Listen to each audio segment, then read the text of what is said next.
Les Sacramento Kings sont peut-être la meilleure équipe de 2025 depuis le changement de coach avec le départ de Mike Brown et l'arrivée d'un assistant, ancien joueur hyper connu qui a mis visiblement de l'ordre dans la maison. Doug Christie est arrivé. Ils sont maintenant à 7 victoires consécutives avec des magnifiques victoires. On pense forcément à celle face à Boston. Là-bas, en plus, au Didi Garden. On va prendre le temps de décrypter un petit peu ce qui se passe, de parler des joueurs, des forces en présence. Ce qui est fou, c'est que quand on en a parlé il y a 2-3... Enfin, peut-être c'était en décembre, donc si tu ne devais pas être là, on les a un peu détruit les Kings avec leur mauvaise passe, leur jeu compliqué, leur classement dans cette conférence Ouest qui est très compliqué. On disait mais en fait c'est peut-être le moment de tout faire péter. On pensait à un départ de De'Aaron Fox, on pensait à un départ de Sabonis. C'est donc Mike Brown qui est parti et visiblement c'est ce qu'il fallait pour ce groupe pour se remettre à gagner. C'est quand même fou le basket. On dit souvent que le premier fusible dans une équipe, c'est le coach et beaucoup de gens, certains joueurs et surtout le conglomérat de coachs aiment à dire que c'est un peu injuste, mais ça fait partie du métier. Mais là, pour le coup, on a encore un exemple de dire que quand un discours ne passe plus, et là, pour le coup, le discours de Mike Brown ne passait plus, il était complètement coupé de son groupe ou son groupe était coupé de lui. On peut le retourner dans peu importe. Tu vas pas rechercher Phil Jackson dans le fin fond du Montana. Tu vas chercher l'assistant coach. Oui. Pour jouer un style de jeu qui est le même, tourner vers l'offensif plus que jamais, et ça marche. Et ça marche pas qu'un peu, puisque tu enchaînes 7 victoires d'affilée, tu redonnes du smile à tout le monde, les bascules de fin de match, elles tombent de ton côté. Ça prouve qu'aussi, par moment, le basket, qui est l'un des sports les plus stratégiques au monde, les plus tactiques au monde, où on adore certains dessiner des choses sur des ardoirs, se comprendre, faire des palettes, des fois, c'est juste qu'un gonze qui arrive, on change de mec, le discours, c'est plus le même, et toi, j'ai plus envie de jouer pour toi. Par contre, lui, l'assistant coach avec qui j'allais me confier, qui était un peu mon confident, qui passe numéro 1, toi, j'ai envie de me dépouiller pour toi. Des fois, c'est aussi simple que ça, le basket. Et tu sais, ça m'a fait penser à un exemple très clair. Alors, évidemment, c'était pas les mêmes résultats, etc., mais ça m'a fait penser un peu à David Blatt, Tyronn Lue.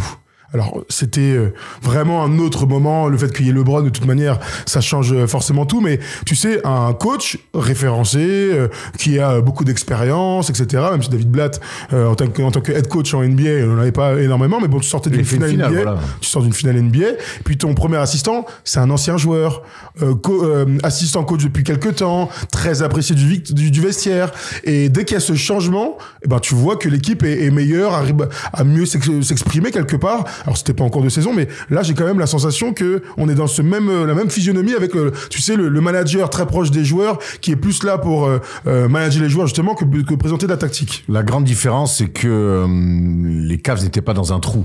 Bref, mais là, bien sûr, c'était juste sur les deux visages, les deux profils. Honnêtement, sportivement, ça se comprend le choix qui a été fait de la part des boss des Kings, même si la manière a été dramatique, mais apparemment c'est sa façon de faire, mais c'est ce qu'il fallait faire. Moi, cette année, quand je regarde jouer les Kings, je voyais il se passait pas grand chose. C'était une équipe qui voulait mettre des paniers, chacun de son côté, et il manquait une âme. J'aime bien le côté et là, pour le coup, la comparaison avec Tyronn Lue, elle est bonne, c'est parce que Tyronn Lue, t'as raison, c'est un ancien joueur. Doug Christie est un ancien très bon joueur, un vrai soldat. On se souvient de lui à la grande époque des Kings. Bien sûr, l'affiliation dans l'équipe, elle est importante. Donc là, t'as un ancien mec qui a connu les plus grandes heures de la franchise, qui est un assistant, ça se voit, il a le smile, il est resté joueur. Doug Christie, c'est un gars encore, tu vois, qui a l'air de se marrer, qui doit avoir quelques binges avec les joueurs. Il a l'air d'être ce gars-là, un peu cool. Et les joueurs se sont certainement sentis plus en phase avec ce management-là, ce coaching-là. Et lui, il le dit. Moi, pour l'instant, je suis pas en train d'essayer de tout changer. Moi, je veux juste dire aux joueurs que, on accepte nos erreurs. Le basket, de toute façon, c'est un sport d'erreurs. Jouons, on se fait plaisir. On a quelques principes. Et puis après, lui, il essaie de coacher pour d'abord regagner des matchs. Parce que quand tu prends la suite de quelqu'un, c'est d'abord regagner des matchs. Il le fait. Et il le dit dans les conférences de presse d'après-match. Il fait, pour l'instant, moi, l'équipe là, je veux redonner confiance aux joueurs. Je veux que les joueurs aient de nouveau envie de jouer au basket, de retrouver du plaisir. Et petit à petit, je vais mettre un peu des choses. Et on voit que tactiquement, il essaie de tenter des coups sur les fins de match. Il y a même des rotations changées. On l'a vu à Chicago notamment. Quand il fait des petits coups de zone, des petits coups de strict avec Clark sur la vigne, il tente il a redonné du temps de jeu à Keon Ellis. Il a bien fait. Ça fait un mec qui peut défendre. Donc mais lui surtout c'est lui qui l'a envoyé en mission sur la vigne. Donc évidemment il voyait des choses à ce moment-là, mais Malik Monk l'a dit, c'est cool d'avoir un coach qui est un ancien joueur. Donc le discours, direct. Le discours peut pas être plus clair. Je voulais plus jouer pour Mike Brown, je voulais jouer pour lui. Ce qui est fou, c'est que sur sur l'éviction de Mike Brown, on a vu Mike Malone, donc, qui est l'ancien coach des Kings et qui est maintenant aux Nuggets, qui a détruit le front office. De toute façon, cette franchise, c'est toujours la même chose. Quand tu commences à faire du bon travail, et Mike Brown a fait de l'excellent travail ces dernières saisons. Bien sûr qu'il était dans un trou, mais il a remis cette équipe en play-off. Alors que ça faisait presque 20 ans qu'il n'avait pas vu les couleurs de la post-season. Il y a un peu ce côté, de toute façon, c'est une franchise qui est mal gérée, même s'il y a eu un changement de propriétaire ces dernières années, même si Monte McNair, le président des opérations basket, est arrivé, fait de l'excellent travail sur la constitution de l'effectif, il y a toujours cette mauvaise image des Kings. Mais quand ça vient des joueurs, ça en dit long. On peut en discuter autant qu'on veut sur les mecs qui sont passés là, mais quand les joueurs disent ça nous fait du bien de jouer avec confiance. Je sais pas quelle était l'ambiance sur les derniers jours avant le départ de Mike Brown, mais ça devait être très dur. Ouais, ça devait être très dur. On imagine, oui, que ça devait être tendu, mais je pense que quand Mike Malone pointe du doigt les boss des Kings, c'est sur la manière, parce qu'on rappelle, ce qui a été fait, c'est que Mike Malone fait l'entraînement, le boss est là, il se parle, ouais, ça va, alors ce soir le match et tout. Mike Brown prend sa voiture pour rentrer chez lui, et là le boss l'appelle pour lui dire, c'est terminé, t'es viré. Incroyable. Bon, c'est quand même, quand on vit ce qu'on a vécu, quand on veut virer quelqu'un, au bout d'un moment, c'est bien aussi de lui dire en face, écoute, on va s'arrêter là, on se verra pas à Baltar, et puis voilà, quoi. Ça marche toujours, blague pour les anciens, bien sûr. On adore Popstar. Ça a clairement relancé des joueurs, ça a relancé une équipe. Je vais vous donner quand même la série de victoires de cette équipe des Kings qui est maintenant 9e de la conférence Ouest avec un bilan de 20 victoires et 19 défaites. Juste pour vous donner la titre de comparaison, les Lakers qui sont 6e ont aussi 20 victoires. Donc ils sont clairement relancés, clairement dans la course au top 6 dans cette conférence. Ils ont battu donc les Mavs, les Sixers et les Grizzlies, donc coup sur coup à domicile. Ensuite ils partent dans un semi-road trip, ils vont à Golden State, ils les tabassent de 30 points, on en a tous parlé de ce match. Ils retournent à domicile contre le Heat, ils les tapent, et puis ensuite, alors là c'est un peu la surprise, De'Aaron Fox sur ces 2 derniers matchs ne joue pas, ils vont à Boston et ils les tapent mais sale dans une fin de match exceptionnelle d'adresse, d'allant, ils ont été juste magnifiques. Une victoire donc 114-97 qu'ils confirment hier soir à l'extérieur face aux Bulls, avec le retour de DeRozan, avec un mano à mano avec Zach LaVine, et pourtant dans un money time, et tu l'as dit tout à l'heure, c'est une équipe qui a retrouvé confiance à la fois dans la hiérarchie et puis dans des moments dans les crunch time, et ça change tout pour leur saison. Le supplément d'âme, tu sais, on a tous connu ça quand on a joué au basket. Tu fais des bons matchs, mais la pièce, elle tombe jamais du bon côté. Ouais, il y a un peu ça. Tu sens la dynamique, là, ça, ouais. Alors, on est dans le match, on n'est pas mauvais, mais ça tombe pas du bon côté. Et puis, des fois, tu sens que tu fais les mêmes matchs, mais que la pièce, elle tombe du bon côté parce que Et là, les Kings, clairement, ils ont réussi à inverser cette tendance. Et c'est des détails, mais c'est parfois en même temps le plus dur à trouver au basket, une alchimie d'équipe, une envie de jouer aussi pour un coach, on le dira jamais assez, mais vouloir jouer pour un coach, adhérer au discours d'un coach, faire front avec le banc et les joueurs sur le terrain, ça donne des armes en plus. Et on le voit sur cette série de 7 matchs, il y a un truc à changer. C'est pas une équipe qui s'est complètement transformée, c'est toujours une équipe qui court, c'est toujours une équipe qui veut marquer autant de paniers. Il y a quand même 3 joueurs à plus de 20 points dans cette équipe, plus un 4e qui a 17 points qui est Malik Monk. Donc c'est une équipe où tout le monde peut marquer des points, mais on a l'impression que on veut rajouter l'extra passe à quelqu'un, on veut faire les petits efforts défensifs, tous ces petits trucs qui faisaient que les matchs tombaient du mauvais côté pour les Kings, désormais, ils tombent du bon côté parce qu'on rajoute des petits détails et parce qu'on y met surtout le supplément d'âme. Tu sais, quand DeRozan est arrivé, je le pense encore aujourd'hui, il est arrivé, c'est la force du marché, c'est une opportunité de marché, ils ont vu DeRozan. Notre avis premier, c'est ça va pas faire un upside incroyable d'arriver DeRozan avec les qualités qu'on connaît bien sûr de DeRozan, de scoring, mais aussi ses lacunes en défense, son âge avançant, ses dernières saisons à Chicago où t'es exactement dans un ventre mou où tu veux pas être. Il a été All-Star et ça on lui enlève rien. Je me disais mais qu'est-ce qu'ils sont allés prendre DeRozan? Quel intérêt d'avoir pris DeRozan? Bon, le constat qu'on fait c'est que pendant 90% de cette saison, ça allait dans ce sens-là, ça marche pas, l'alchimie est pas ouf, Keegan Murray est décalé poste 4 avec le départ d'Harrison Barnes et tout, mais il y a aussi des signaux qui sont ultra positifs, comme le match d'hier soir. Ils l'ont pris pour être capable à un moment donné de clôturer des matchs. Ils l'ont pris parce qu'il fallait que, quand De'Aaron Fox avait manqué certains games, qu'il continue à avoir un leader offensif à côté de Sabonis et aussi avec l'arrivée de Malik Monk dans le 5 majeur. Qu'est-ce que tu penses là aujourd'hui après, 40 un peu moins de 40 matchs des premiers mois de DeRozan avec Sabonis, Fox et donc Malik Monk? Moi, je pense que cette équipe-là, elle n'a pas vocation à un jour découvrir les demi-finales de conférence. Aller en play-off, c'est un truc de ouf, quoi. Il y a trop de manquements, défensifs notamment. Oui. Elle est mal montée. Au plus je regarde ces matchs, au plus le temps passe. Et pourtant, c'est un super joueur qui remplit des cases, qui a une belle attitude. Je ne crois pas que tu puisses aller en demi-finale de conférence à l'Ouest avec des Mantas Sabonis comme pivot. Qui a été extraordinaire à Boston. Plus de 20 points, 28 rebonds. Ça, c'est des matchs face à Porzingis et à Horford. Bravo, monsieur. Faut le dire. Quand monsieur est très bon. Je t'ai pas dit qu'il allait se retrouver dans la poule G de National 3. Et pourquoi pas? Il y a des moyens, décidément. Pas partout. Mais je crois... Donc, pour moi, cette équipe a encore trop de manquements. Défensif, il y a trop de joueurs qui sont attirés par le cercle, ça manque de soldats défensifs, ça manque de joueurs un petit peu all-around qui peuvent créer pour les autres. Il n'empêche qu'il y a beaucoup de talent. Et que finalement, quand tu peux souvent, comme on adore faire, et c'est notre métier de dire oui, mais là, il manque à cette équipe-là des choses et tout. Bon, là, ils sont dans une bonne période, tout le monde tire dans le même sens, donc forcément, ça marche parce que tu vis sur le talent. La réalité va aussi revenir à un moment donné, va se réinstaller côté Kings, et au plus on va se rapprocher de la fin de la saison régulière, du play-in ou pourquoi pas du premier tour des playoffs. Et là, je pense que leurs manquements vont leur exposer au visage. Et que peut-être là, il faudra réfléchir à, cette fois-ci, vraiment faire exploser ce projet et reconstruire. Mais pour l'instant, ils ont quand même une demi-saison encore à jouer. Il y a un nouveau coach qui arrive, il y a une super dynamique, il y a du talent. Ils ont tout pour être le poil à gratter. Mais je reste persuadé que Fox, Sabonis, DeRozan, ce trio-là, tu rajoutes la quatrième force qui est Malik Monk. Bon, les gars, il y a qu'un ballon, d'accord, pour 4, et je vois pas cette équipe-là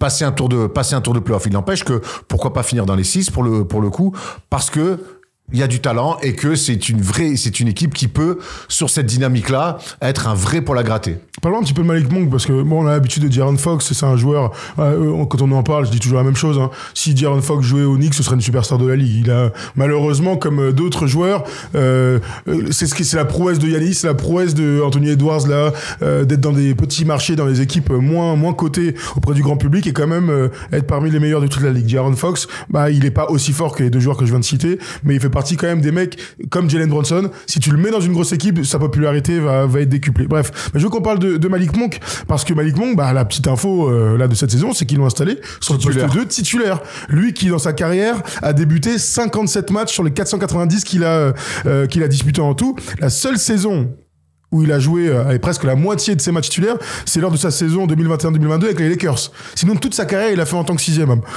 avec réussite. Mais là, il a été installé dans le 5, et je le vois scoreur, je le vois bon passeur. Il y a une progression technique, ou en tout cas, de maturité peut-être dans son jeu, qui est même bluffant carrément. Ouais, mais je suis pas si surpris que ça. C'est un mec qui... Même avec ses passes D, il a 6 passes par match et tout.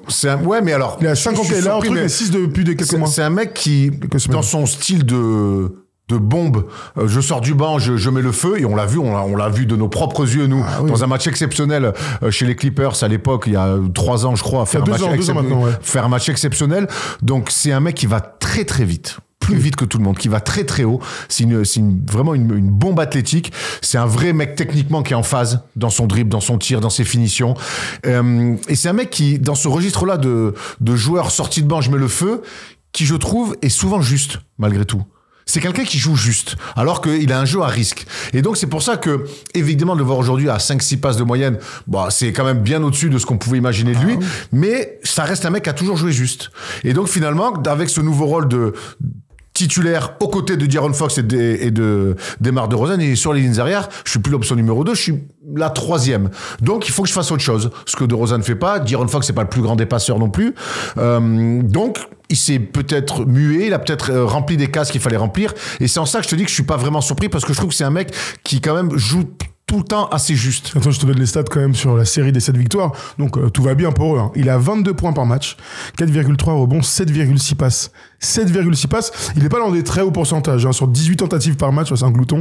Il a 42% au tir et un peu moins de 30% à 3 points. On l'excuse, hein, parce que quand je vois 7,6 passes Malik Monk, Alors que pour moi, c'est vraiment les 6e hommes, Lou Williams, Jamal Crawford, ultra talentueux, mais qui ne peut pas être dans un 5 majeur parce que pas assez bon en défense, parce que pas assez consistant, parce qu'il a besoin d'avoir des moments un peu de folie et que si t'es face aux meilleurs défenseurs dans le 5 majeur et que t'as la hiérarchie assez claire sur les titulaires de ton équipe, bon bah, ça va un peu gâcher ton potentiel. Mais là, il est en train de péter le plafond, quoi. Après, l'avantage, quand tu joues aux Kings, c'est que peu importe la passe que tu fais, à part une remise en jeu, ça peut être une passe décisive. Vu que tout le monde, mais c'est vrai, vu que tout le monde marque, tu fais une passe, même si tu veux pas qu'elle soit décisive, il y a un mec qui peut shooter et marquer. Et comme c'est une équipe qui court, eh ben, ça amène aussi beaucoup de passes décisives. Alors 7, c'est énorme sur la moyenne de matchs qu'ils ont gagné, mais c'est aussi le style de jeu des Kings qui fait ça sur leurs 7 matchs. Le plus petit match qu'ils ont fait en termes de points, c'est 110.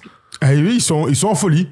Voilà, ils sont dans une période de folie offensive parce qu'ils ont l'effectif parce qu'ils se sont retrouvés entre eux avec un nouveau discours et un nouveau coach.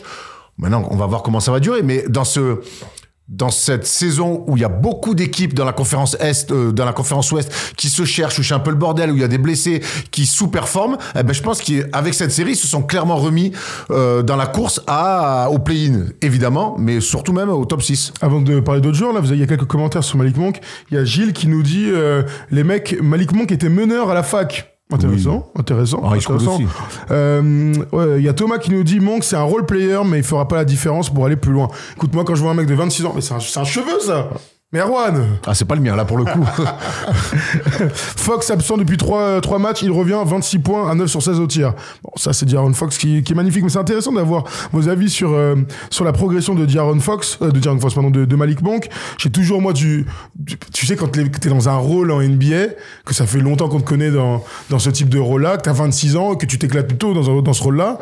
Je suis bluffé par les mecs qui arrivent à péter leur plafond, tu vois. Ouais, mais ça arrive pas si souvent. Hein. Lui, il est vraiment doué. Moi, il est magnifique. Hein. Ouais, c'est magnifique. On l'avait vu qu'avec les Hornets au Paris Game, le premier. Mon gars, les Thomas qui avaient mis, on se dit, ça a abusé et tout. C'est un athlète exceptionnel, mais je te dis, moi, c'est surprenant de le voir aussi haut dans la passe, mais en fait, ça s'explique. Je vais pas faire le mec, non, je l'avais vu venir, t'inquiète. Oui. Mais ça s'explique, en fait. Je te dis, c'est quelqu'un qui, dans sa manière de jouer, qui lit le jeu. Alors, sa qualité première, c'est de mettre des pantons et ça sera tout le temps.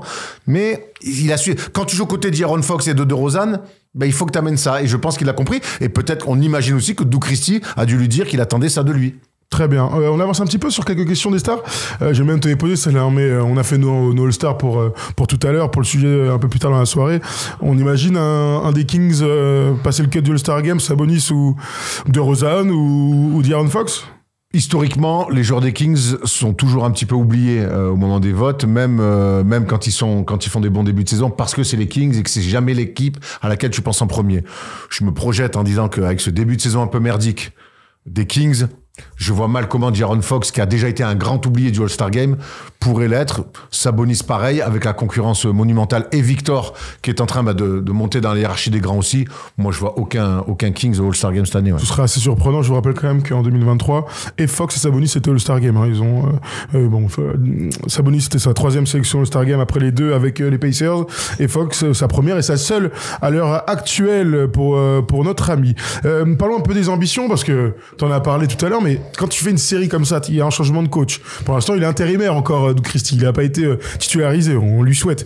Il y a quelques matchs importants qui vont continuer. Ils finissent leur road trip Sacramento, mais est-ce que ça peut changer la vision qu'on a des Kings là sur cette deuxième moitié de saison? Pour parler du coach, au bout d'un moment, quand tu mets un coach intérimaire et que tu as un coach qui gagne des matchs et que les joueurs adhèrent à son discours, t'as le droit de le reconsidérer, t'as le droit de le garder et de gagner du temps.